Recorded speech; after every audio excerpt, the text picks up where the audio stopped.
Okay, so here we are one more time for another lesson. This time around, what we're going to be taking a look at is how we can apply some of the knowledge we've been giving you guys throughout the last couple of issues of PHP and MySQL into creating something real world. We're going to look at how we can create a guest book. You know what a guest book is. I mean, you've been to the websites where they have a basic form up and they say, hey, sign our guest book, put your name in, put your email address, leave me some comments, and most of the time you probably leave. I don't know, from time to time you may actually sign it. But, this is something that a lot of beginner web developers look into creating for their own site. Often they'll actually go out on the web and find ones that you can more or less just kind of plug into your website and away you go. But what we're going to do is we're going to take the time to actually show you how to create one from start to finish. And then you can take this and really add to it and make it really fancy. We're going to keep it not too fancy for the simple fact that poor Logan is going to be doing lots of typing. So with that, Logan, take it away. Okay, well, first we need to actually create the table that's going to store this data when people sign their name and add comments. So I'm going to load up the MySQL monitor and change over to K, change over to the MySQL bin directory, load up MySQL, and we're going to use that BuzzDB database that we created, and inside there, create the new table. So create table. Now he's going to give it a table name here, guest book. I mean, that kind of makes sense. Now he's going to start specifying all of the fields. And after each field, I'll go ahead and get him to stop after each one and kind of talk about it. Because this very first field that he's creating, auto ID, has a few interesting things going on in it. Which, by the way, you'll notice how he's just dropped down to the next line. Yeah, as long as you don't put the semicolon in the terminator, you can type out your queries on multiple lines. Keep stuff a little bit neater. So that's the auto ID. It's basically going to be a unique ID number, so we can refer to each individual record in this table. And what he means by unique is basically you see those keywords primary key. What this is going to do is it's going to make auto ID basically unique. In other words, every record that's entered, there's no way that we could ever have two records with the exact same auto ID. But actually, before you move on from there into the next one, there's a little bit more going on in there as well. I mean, we have init, unsigned. I'll let you back all that up. So int unsigned, what that means it's going to be an integer with the default length of 10. It's going to be unsigned, so it won't be able to hold negative numbers. Okay, and not null, basically, because that's kind of interesting the way we're going to actually use this. Because with that auto increment, have MySQL keep being in charge of incrementing this field every time we add a new record. We're going to actually from the query actually enter a null, but because it's not null in auto increment, MySQL isn't going to take that null. Instead, it's going to take and add on to whatever the last ID number was. So basically what's going to happen is MySQL is going to take care of auto-incrementing a number in there automatically. Okay, so next, the name, the actual name of like when people sign their name. And it's a varchar type, up to 64 characters. Then their email, same thing.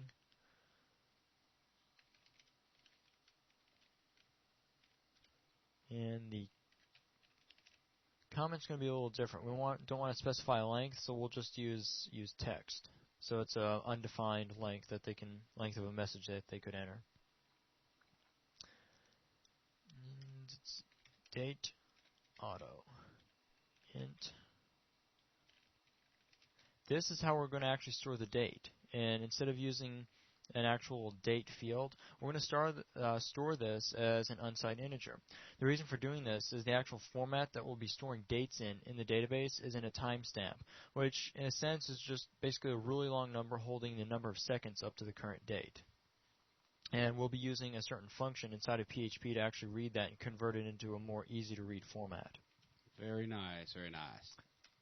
And there we've got our table created, so that should be all we need to do in MySQL Monitor for this lesson. So we'll go back. So now it's all about creating a new web page, I guess you could say, that has some PHP functionality in there that allows us to get to that new table and put information in it and pull information back out. Yep.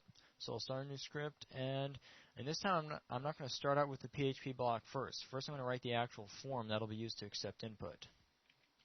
So Just to let you guys know, there's going to be quite a bit of typing going on in this particular lesson. So, you know, you might want to listen to some music, take a break, I don't know.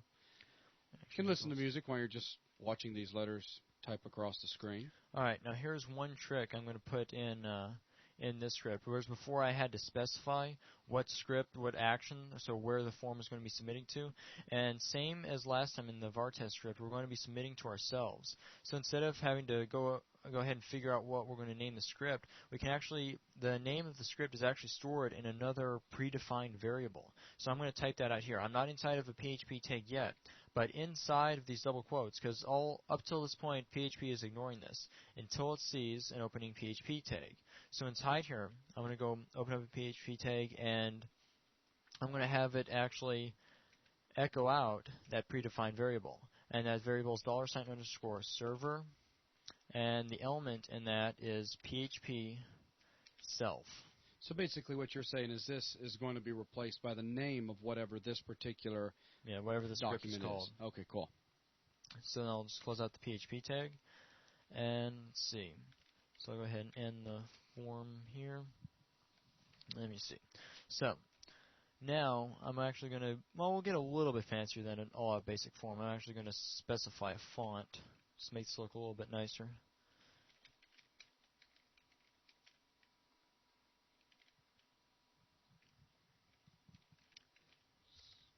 Too bad I don't have Angie in here to talk to while you're typing.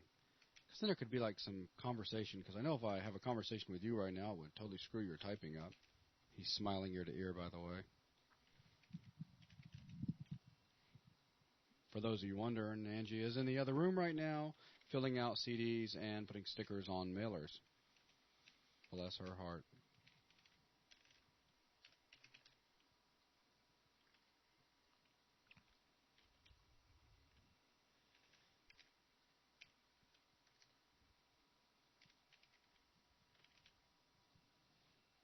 That's a good question. I wonder how I can just keep you guys entertained while Logan types all this stuff out. And kind of weird seeing things on the other side of the glass now. Usually I'm the one doing the typing, and, you know, I don't care what's being said because I'm in my own little world doing the typing.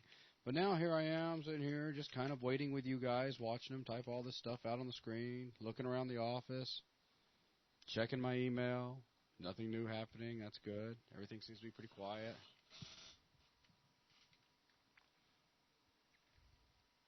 What else can we do? We could always go over to the site and see what's happening there. Anything new up? Let's see. Going over to the forums and...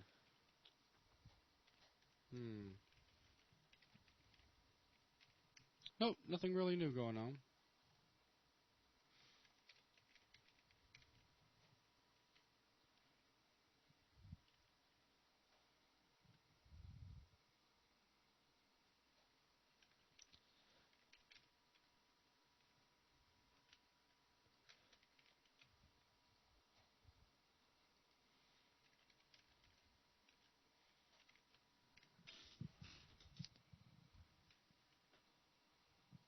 So as you can see, he's now typing all sorts of interesting things.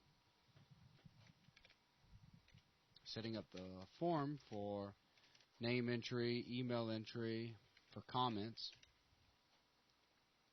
Right beside name, we've got a text field, basically. And then we've got email and a text field there. And then we got comments, and up underneath comments, we've got a big old box, so he specified a width and number of rows for that the viewer can type in their comments. So that's basically all for the form. I'm also going to type out the actual HTML tags because this is going to be more like a complete page when we're done. He's talking again. Thank heavens.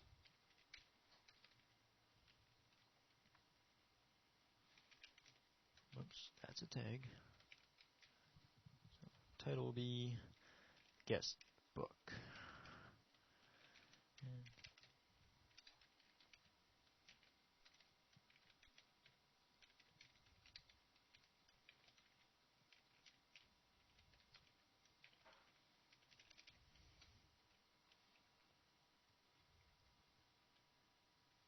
So that.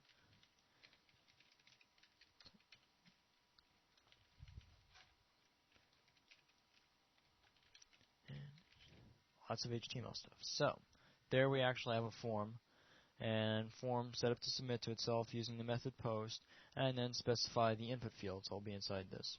And as a reminder, we're using post because that way it'll keep the URL clean. There's no reason to see the actual variables that are being sent. Absolutely, because I mean, if they've added a really large comment to this, that could be really messy. Right. Okay. So now we need to. Well, we could test it, couldn't we? Yeah, just see what it looks like, and yeah, make sure it'll submit to itself. So let me go ahead and save this as. Let's call it guestbook.php. Be real original.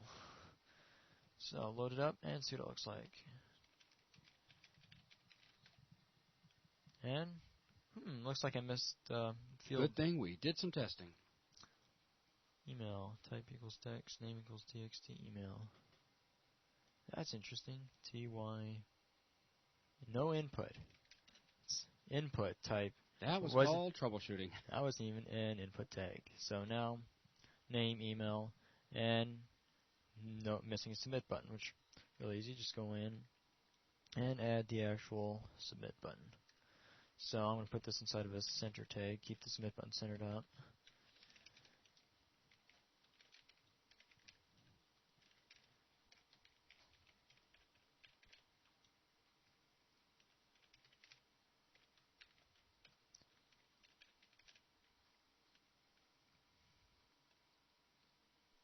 Refresh that. There we have the actual submit button, and click it, and it goes to itself, meaning that the action being echoing the PHP self, so echoing the name of the script inside here. So we use PHP to keep track of. So if we ever rename this guestbook any other file, we wouldn't have to change that. It'll always submit to itself no matter what it's named. So we're being efficient. Okay, so there we have. We can put input, but nothing happens because it goes nowhere. So now I guess what we need to do is a couple of things. We could start storing data, and then start pulling the data back out on the same page, showing the data back to whoever the viewer is at the time, kind of encouraging them to post a comment themselves. Right. So we're going to actually, first we'll store the data because we can take a look at that from the MySQL monitor real quick. So I'll open a PHP tag above all the HTML and go ahead and close it. So we'll do all our PHP stuff before we even start sending HTML to the browser. Now, we're going to need to actually establish a connection just like last time, exactly like we did in the counter. So instead of retyping that out, I'm just going to go to the counter, grab those first 3 lines where we pulled in that config file that stores all our database host, what user we're using, what password we're using. Remember, we made that way back at the beginning of this VTM. So then we actually establish the connection using that information in the config file, and then we select what database we're using. Again, that was stored in the config file. So I'm going to grab those first 3 lines out of the counter script, copy those, and paste those in to the guestbook script. So now we're basically all connected, ready to go. This is a very, very useful 3 lines to keep somewhere so you can reuse.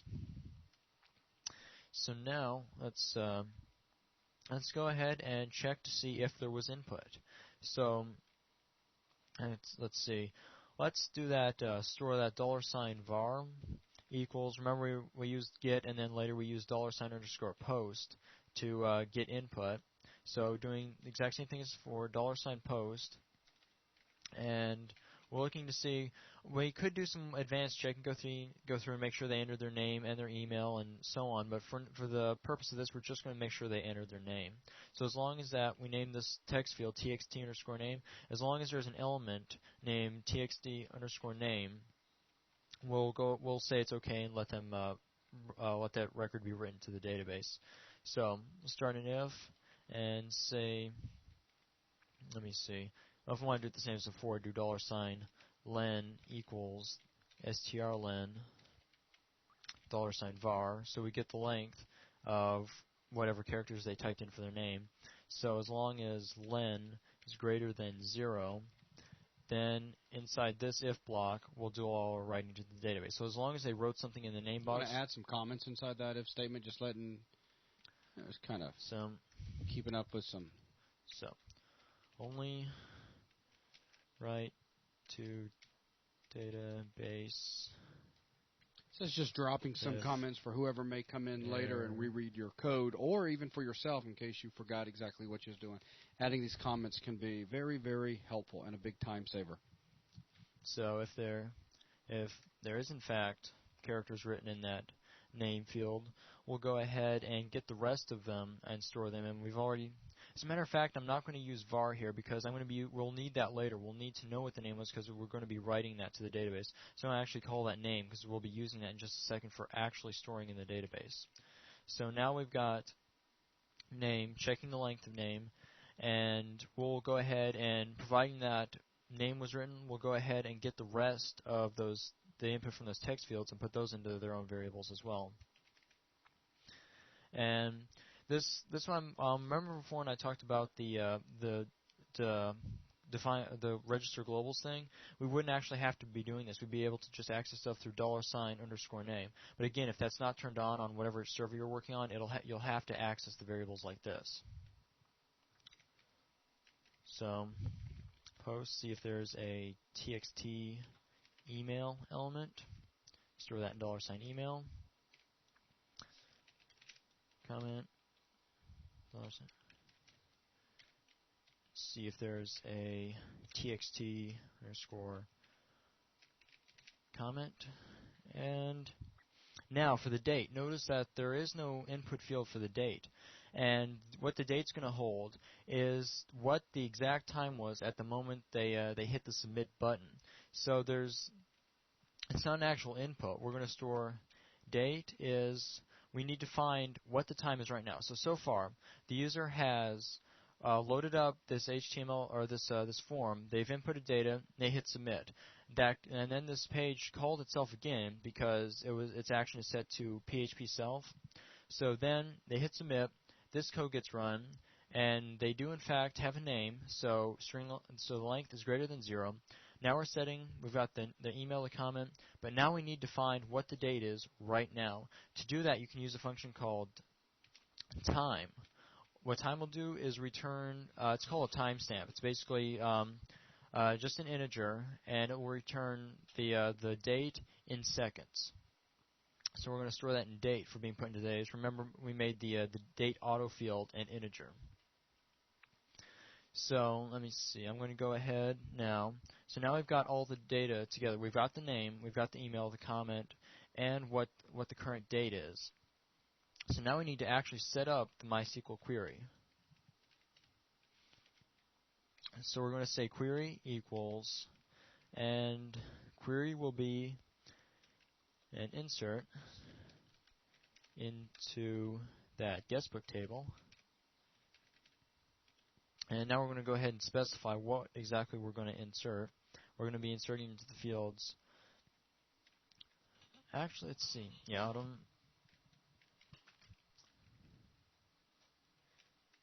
so auto ID field, name field, email field, comment, the date. I called the field date auto because that's basically being created automatically. Yeah. So let's see. So insert into those fields, and then the values we'll be putting in those fields. So values will be null, but remember we set the not null in the auto increment. So this is all. So instead of being null, it's going to take the last value incremented by 1, and that'll be the ID for this record. So null. And now the rest of these fields, well, except for date auto, are they're varchars, or kind of similar to strings. So we actually have to put them inside of quotes. Now notice we're already inside of a double quote. So if we put another quote here to start for putting the name in, that's going to end our string right here, and we'll end up with an error because we just have some random stuff after the end of the string. So we need to use a single quote because as far as PHP is concerned, once we're inside the string, it's going to be pretty much ignore this and let this just be part of this entire string that's between the double quotes. So opening a single quote, I'm going to put $name, which was, of course, what we got when we checked and saw what was in that element of $_post. So we're going to insert the name, the whoops, love the undo button, the email, the comment, and Now, even though it's not required to use the quotes when we're inserting an integer type, you can use quotes and it will still work just fine. And the other cool thing about that is if for some reason it didn't exist, it'd be very rare that time wouldn't work, but if for somehow date was empty and you tried to put just like if date was empty, this is what it would look like. You'd have an extra comma and then nothing. Because if date held, let me actually put that so you can see. So date holds whatever that time function returned. If it held nothing, then this would be a SQL syntax error because it had a comment but then didn't specify anything. If we go ahead and throw date inside of single quotes, that won't affect adding an integer. It'll still work just fine. Also, if date was somehow not set or empty, it would still work okay. It would try to put an empty string in, but it would convert it to an integer and would be a 0. So it wouldn't be the correct data, but at least your script wouldn't completely break. So now we've got the query set up for actually adding this data. Now we need to actually run the actual query and feed it this query variable. So we'll do a MySQL query, and we'll give it $query, and also reference to $connection, the connection that we established when the script first ran. So we'll go ahead and save that data to the database, or die, and give a reason for dying. In this case, I'm going to go ahead and put the output of the MySQL error function. Just in case it doesn't work, it'll give very verbose output and be very easy to track down. So with that should actually be enough to actually use this form to put stuff in that table. Of course, we'll have to use the MySQL monitor to see it, but let's go ahead and save the script and try it out. So let's go back. Let me refresh once to make sure I'm working on the latest version. Now, name, let's say jhawk, email the jhawk@hotmail.com, and comment hello. So let's see if this works. Submit. All fields were cleared. So let's go back to the MySQL monitor real quick and do select star from guest book. And look at that. We've got that record. Auto ID 1, the name we put in, the email, the comment, and there's the timestamp I was talking about. Basically, the today's current date in seconds. Now let's see if we can make this a little bit more interesting. I'm at another computer over here, and I can get over to your local host. So basically, I'll just submit something. Now, if you just hit the up arrow and enter, oh, look at that! Check that out. True magic, baby. And of course, the timestamp incremented by a few more seconds. Absolutely. All right, so now let's go and actually use PHP to load this record up and have it generate some more HTML to show these records. So back to the code. Now what we need to do, so we'll always leave the form visible. We'll just go below that form and start actually creating. This time I'm actually going to use an HTML table, and this is going to be kind of interesting because we're going to be using a table to display the results, but most of the table is going to be written by PHP. You'll see in just a second. Now back to more typing. That sounds great.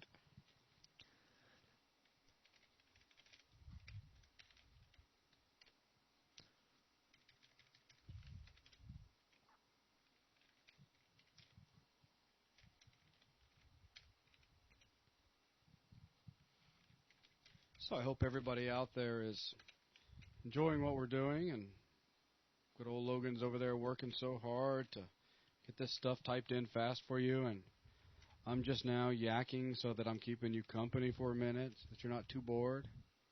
Hope everybody's enjoying what we're trying to do with 3D Buzz, and the videos that we've got in the works. Some really, really, really cool things coming. As far as PHP and MySQL is concerned, we've got some really neat things planned into the future. And we're going to be doing some graphic stuff with it. We're going to be doing banner rotation code. I mean, we've got all sorts of things planned that will really help you, inspiring web developers out there, add some very nice scripts into your site. Okay, so now we've got the outline of a table here. Normally you'd add a TR, TD, and then to specify your rows and cells and so on.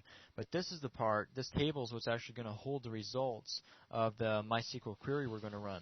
And this is the part that's going to be written by PHP. So first, as soon as we're inside this table, we need to actually have PHP go ahead and load out those records so it knows what it's going to be writing.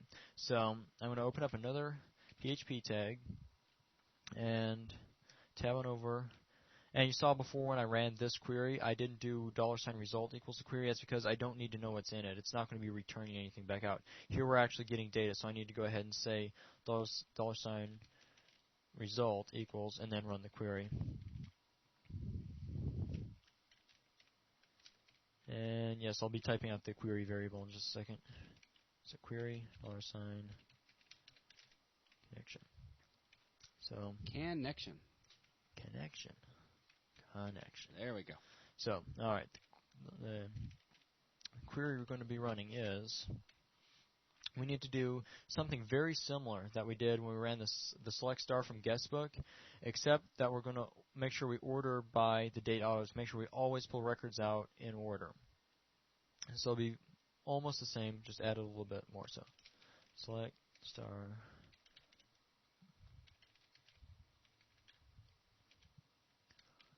order by, and then what field do we want to order by? The date. So same as before, select star from guestbook. Then order by the date auto. So start at the earliest date and pull the records out in that order. So now we've run the query, and we need to enter a loop because we have an unknown amount of records, and we want to make sure we hit each record and then basically make a table row for every record. So I'll start a for, open closing parenthesis, for $I equals 0, so starting at 0, which is convenient because we'll be matching index 0 that the MySQL query will return. So, and then we'll keep running until, keep running as long as $I is less than MySQL num row.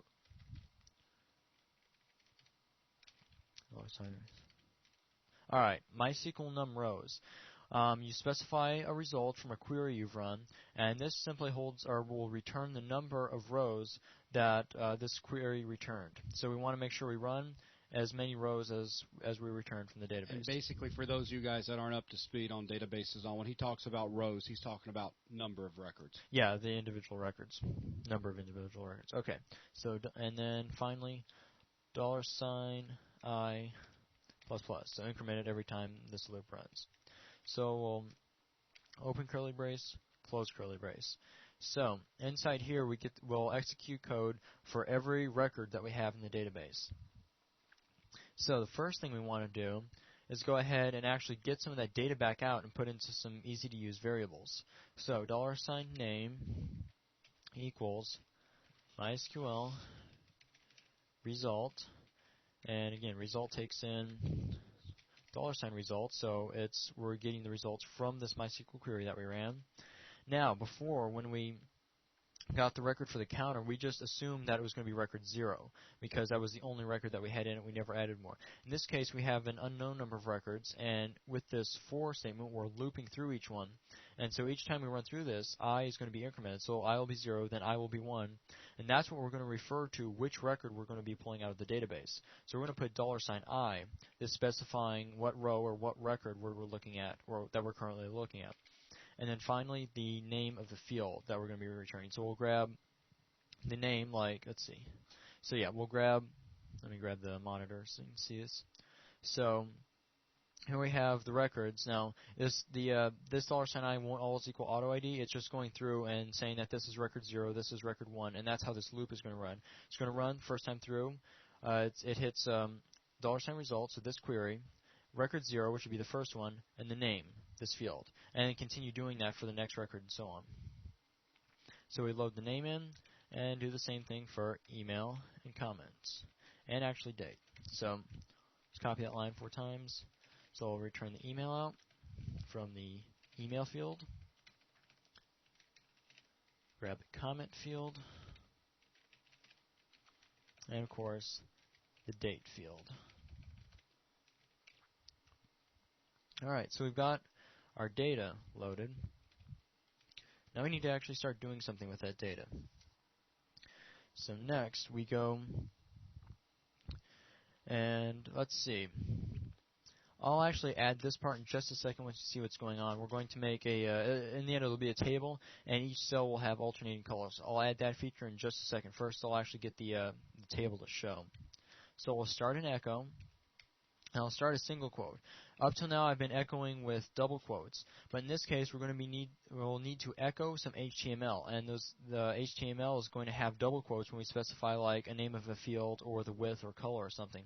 So I'm going to use a single quote so that we can include double quotes and not mess the script up.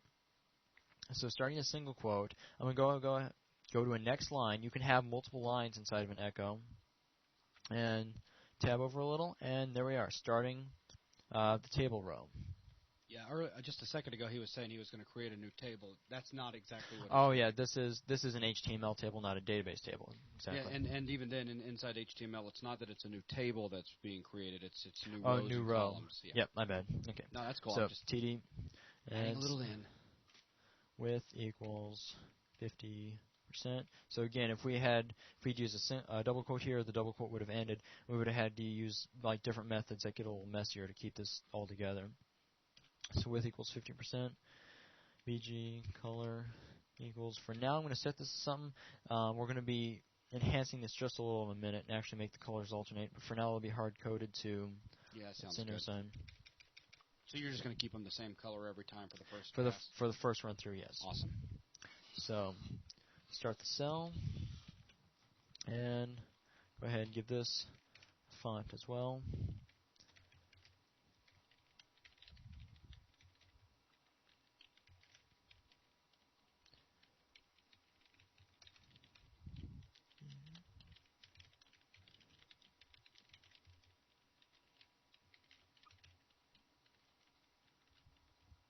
And here I'm going to, that'll be the end of the first echo, because after this we're going to do another decision, use an if statement. So far we have an email field that we're going to be storing, and we have the box to enter the email. We're going to make the script smart enough so that if someone does put their email, it'll write their name out, but make their name a link, and you hit that link and it'll bring up your email program. If they didn't enter their email, it'll just show their name. So add a little bit of advancement. So that's why we were echoing and going on to multiple lines as we echo, but ending here because we need to actually run some more PHP code. So if, okay, we need to, so in order to do this, the same thing as how we checked the length of the name to make sure it's greater than 0 before we wrote it. We need to do a very similar check on the email. So after we get the email, I'm also going to go ahead and add $email_len equals strlen. So get the length of $email. So that way we have the length. Again, we could have just run that down inside the if, but to keep it a little bit simpler, just store email len, so we always keep track of the length of the email. So if $email len is greater than 0, so if we do need to put their name as a link, let me go ahead and block this in real quick. So back to echoing more HTML. So put this in bold and say name. So this is just text that the people will see in their browser. And so in this case, there is links to the email, so we need to go ahead and put it as a link. So we'll start an a tag, drift equals mail to, and then set this to whatever the email address is. Now here's one thing about working inside of single quotes. Before, when we set up the insert, we went ahead and said $name, whatever variables, even though we were inside of a double quote. When you're inside of a single quote, you can't actually use the use $ or use a variable. It'll just echo out. It'll actually echo out $email instead of what $email holds. So in order to get that, we have to actually use the dot to concatenate and add that on. So now at this point, we're outside of this section, adding on $email, and then concatenating back into more of the string. So mail to the email, and then again jumping back out, adding $, and the person's name, concatenate again, go back in, and the A tag, and that echo as well. So we echo out name and then actually create a link to their email and then write out their name for that link. Now, if they didn't put an email and email len is 0, we'll use else, block that in, and do similar except no link. So I'll copy that line, except that I'll take out everything and let it stop at, let's see, grab the entire A tag and take it out and echo only the name. And see, with that, that's the only decision we needed to make once we were inside code like this. So now we can go back out and start echoing HTML again. So I'll say echo, open a single quote, and now we need to actually show what comment they left. So I'll echo a new line, and on that new line in bold put, yay, HTML, the most fun thing to watch being typed. Yeah, that's okay. You're doing an awesome job. So comment. So actually, basically print the word comment in the browser in bold and bold. Okay. And again, we need to concatenate $comment. So I'll dot comment dot single quote. Go to the next line. Just go back to and the font tag. And that cell, and start a new cell. We're going to put the date in an adjacent cell. So td width equals 1%. Basically, make this cell as small as it possibly can be, and still hold the information.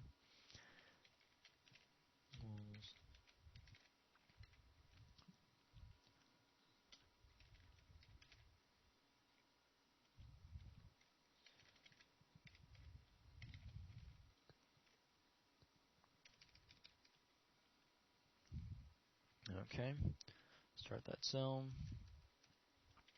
Start another font tag. Let me bring that. Set font. And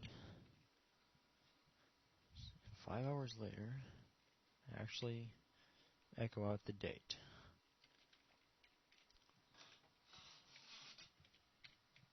And then finally, now, $, let's see, $date, remember, we just got that record, but that record holds the timestamp, which is very hard to read, and it just doesn't make sense to put that for a date, especially if it goes all the way up to year for time it's storing.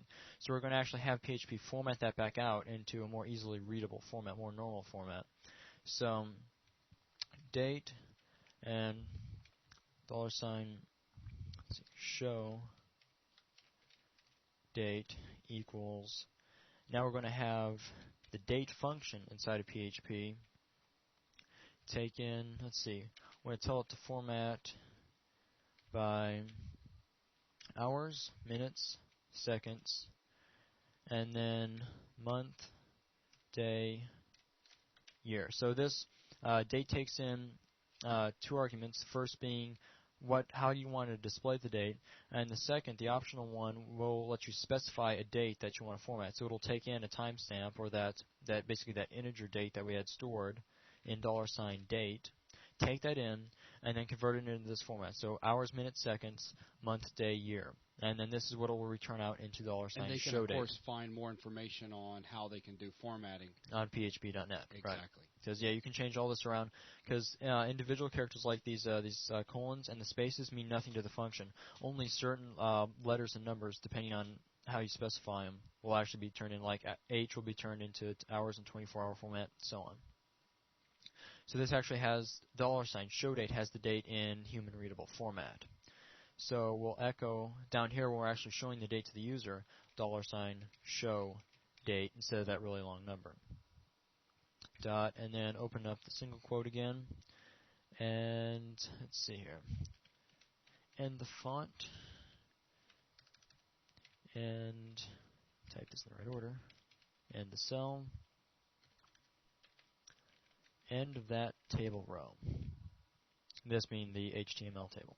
Since we're in a loop, it's row after row after row with each record that we loop through. Exactly. So that way we have a dynamically generated table. So that was a lot of stuff, but I think we can go ahead and save it out and try it and see if it works. So, and no, it didn't. You're going to have an error. Line 75. And I did not close unexpected. Looks like I'm trying to missing an HTML tag. That's it. Okay. I opened my PHP tag. I didn't close it. So far, PHP got to the end here and said, what's a lesson sign doing out here for the table tag? We need to tell PHP that that's it. That's all it needs to worry about. So we put the end PHP tag. And then we can go ahead and refresh. And date not found. That's probably because inside the actual SQL I was going a little bit too fast. The name of the field. Our field is named date_auto, not date. Date was the variable we were putting it in, so we need to make sure we have that match. Date, auto, the true name of the field.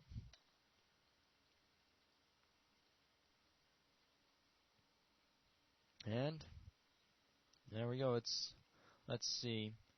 It's dynamic. It's got, I think I specified stuff a little bit differently and did catch some things, but there you have an actual dynamic table. You can probably look into the HTML real quick and find out what's up with that. See what's up with that. That would probably don't even need the width equals %1 font, and we'll actually use a font. Font face equals. Did I specify? Yeah, we go set a size of 2. See if that helps any. Helps some. And I'll probably just take out the 50%. Wow, HTML's been obeying my tags more efficiently than it used to. This probably needs to be. This would work if you want to. Okay, see what I was trying to achieve here is I was trying to make this field take up as much space as it possibly could and squash this field all the way over. So what I did is I set this 50%. What I'm actually going to do is tell it to try to use 100% of the width that it possibly can, and then this cell, tell it to use 1% of the width.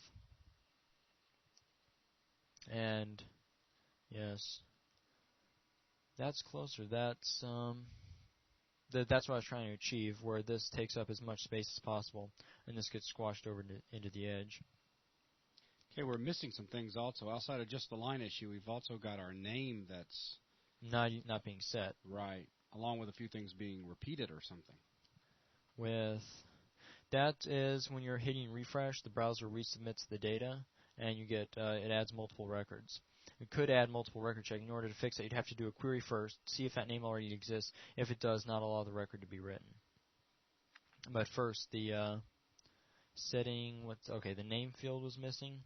Name equals, I'll say name, probably didn't echo it out properly. It's probably inside. Yes, I didn't. Alright, this double quote, that was for the HTML to verify that it hit the end of the link, was outside the tag. Whoops. Like that. I had it outside the actual end of the A tag. No, I don't want to save as. And refresh it. And there we have the name. That's nice. Angela's been in there and refreshed stuff like crazy. Yep. And yeah. So I see that right now all the names have got little links, so that basically you can click on them and up will come your default email, and you can send them email. And go ahead and throw in another record real quick, one without an email, just to show them what happens. And I'm going to go ahead and and check. Okay, and here's something we'll have to look at in just a second. I went in and started a new line and submit that. So my name's not a link, which is good, But we put stuff on a new line, which would kind of mess up the formatting if someone had typed neat paragraphs and all of a sudden it's all thrown on one line. We need to, and the reason it's doing that is the record is actually being stored with the new line like it's supposed to be. The problem is the HTML doesn't show a new line as a new line. It shows a BR tag as a new line. So we need to actually convert that new line into a BR tag for it to actually be displayed correctly. So what I'm going to do is we need to do a little bit more formatting, this time with comments. So it's kind of like where I formatted the date out into show date. I'm going to go ahead and make a $show comment. And that show comment, now we need to find some way of turning new lines into BRs. There's a built-in function in PHP to do just that. It's called NL2BR. And it takes in whatever you want to convert new lines to spaces to. So $comment. So we'll take comment in, turn new lines into BR tags. Put that in show comment. Well, as a matter of fact, we don't have any reason to keep the old version of comment. So we can just reassign comment instead. I'll take show out. So there we have comment first equals the actual record from the database, but then it equals whatever it is with BR tags. Looks good. So Let's that way see it in action. That way we don't have to change the one down here like we had to do for date. Let's save that and refresh it. And there you go. Very nice. And as you can see, Angela also typed stuff on new lines. Yep, she sure did. So that's pretty much it for a simple guest book. Let's alternate the color real quick. Oh, okay. For the different rows. Okay. Be good to know how to do. So It'll at least introduce modulus into the whole mix. Okay. So here's the two places where I specified cell color. Let me go ahead and set those up and get those ready for actually storing a color in a variable instead of hard coding it. So I'm going to end the string, concatenate, close it up, and then actually go and put, let's say, $BG underscore color for our variable name. And I'll just copy that line and paste it over the color I have down here. So there we have, now we need to actually specify a color for BG color. So I'll go in right before we actually start echoing out all this HTML, I'll start a new if statement and say if $I modulus 2. Open bracket. Don't like the way it's seen. Okay. So close bracket, and we'll go ahead and set this up to have an else. Lock that in as well. So if I modulus 2, we'll set $BG color to equal, let's say equal that first color we had, so $E. Otherwise, let's use E0,